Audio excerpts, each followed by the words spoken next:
Here we are again then, Ray. What's this one all about? If you want to understand why we have personal accountability regimes when it comes to financial crime, you have to know about the bystander effect. Why don't we have a look at the concept? Where does it come from, Ray? We have to go back to the early hours of the 13th of March 1964 and the murder of a woman in Queens, New York. I know the case, Ray. It's pretty famous, isn't it? Yes, it is, Graham. More recently, the New York Times and others have gone back and found fault with the original reporting. But I think we can work with the core facts as they initially emerged.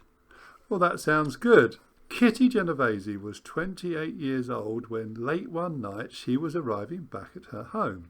She was attacked with a knife by a man called Winston Moseley, but she put up a considerable fight. And a noisy one, Graham. Oh yes, so much so that Moseley fled and left Kitty in an alleyway by her home in Austin Street without finishing the job, because he thought her cries would bring help and lead to his apprehension. But that didn't happen, did it? Well, no, it didn't, and he returned a while later, finding a weakened Kitty still on her own, and quickly finished the job before making his escape. It was later estimated that as many as 38 witnesses saw or heard the attack. None of them called the police nor came to her aid. Yes, and this is what the New York Times, reporting on the case, christened the bystander effect. The more individuals witness a given event and know that others are witnessing it, the less likely they are to do anything personally. Yeah, they're happy to assume that one of the other people will do something and perhaps even decide that their involvement would actually make matters worse.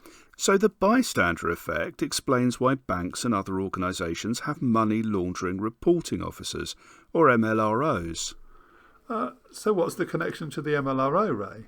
Well, we always say that preventing and detecting financial crime is everyone's job, which is true. But in saying that, we risk the bystander effect. The MLRO responsibility means that at least when it comes to reporting, there's a single person in the firm who's unambiguously responsible for all such reporting. So that hopefully there can't be a bystander effect where several people all think that someone else will report possible money laundering activity to law enforcement. Yes, that's the idea. And actually, that same principle's behind the senior management regime in the UK, isn't it? Yes, and although this is a UK-specific regulatory framework, most countries have a similar requirement, at least for money laundering reporting, if not for the whole of senior management.